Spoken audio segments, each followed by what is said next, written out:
Welcome back. Well, preparations are underway at the White House. Next Thursday, President Biden will hold his first formal news conference since taking office. Most recent past presidents, including President Donald Trump, already had a news conference by this point in their presidencies.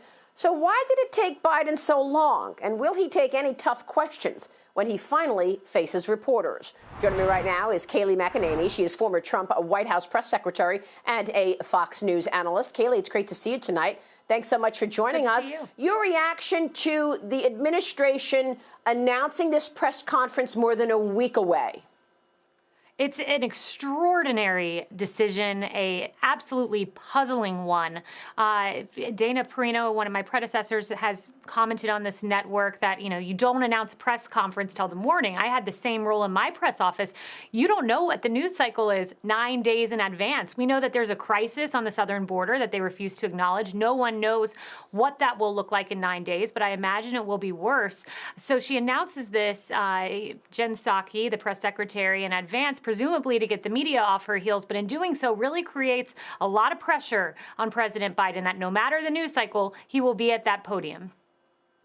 Well, let's not forget there is a media blackout over the border right now, Kayleigh, and I know that you were there every day at that podium answering questions, whatever those questions were lobbed at you.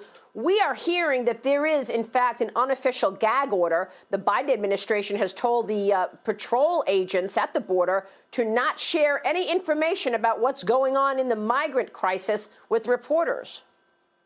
Yes, and now we know exactly why that gag order exists. There was a Democrat senator today who went down to look at one of these facilities, Senator Murphy, and came out and said that he was almost brought to tears by what he saw with these children. So that's why the gag order exists, because in effect, when a sitting senator gets a look at it, they've got to shut off the media, shut off the access, because if America saw those images, there'd be a lot of pressure on President Biden. Well, it's very unfortunate to see what took place with President Biden tripping on his way into Air Force One, the plane. We have this video here. Of course, nobody wants to see this from the commander-in-chief, obviously. He got to the top and saluted and at Joint Base Andrews. But it's one day after another gaffe when he was at the podium and he actually referred to the vice president as the president. Let's roll that tape. Watch.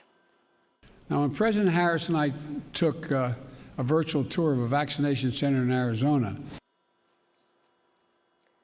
President Harris, your reaction?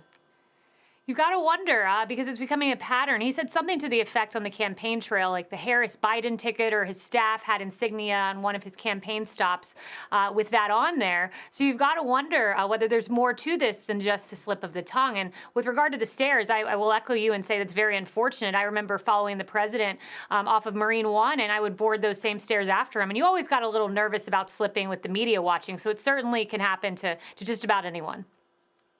It certainly can, but the media reacted when the president had the smallest of missteps. Let's roll that video. Here's the media who covered President Trump. Images like this, and even his speaking ability or lack thereof during this, again, undercuts their argument that Biden is a doddering old man. I've become slightly obsessed with watching President Trump watch his step. The president himself is having momentary stumbles, momentary lapses, and looks straining for a word.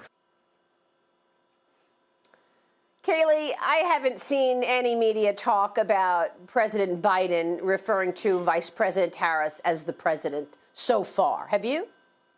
No, I haven't either. And when President Trump slipped on what was a slippery ramp, my deputy press secretary, Judd Deere, reminded me today it was days-long news cycle. Literally, CNN, their morning host, brought on their chief medical expert to talk about whether it was indicative of something neurological. Their midday host brought on Chris D'Eliza to talk about his unsteady walk and lifting of the hand. I mean, that is what President Trump got. And today, at least as of a few hours ago, there was just one mention of this on CNN. I think the speculation about President Trump was totally wrong, and I think doing the same about Biden is totally not the way to go. But CNN, it's just they couldn't hide their animosity for the president, along with other media outlets.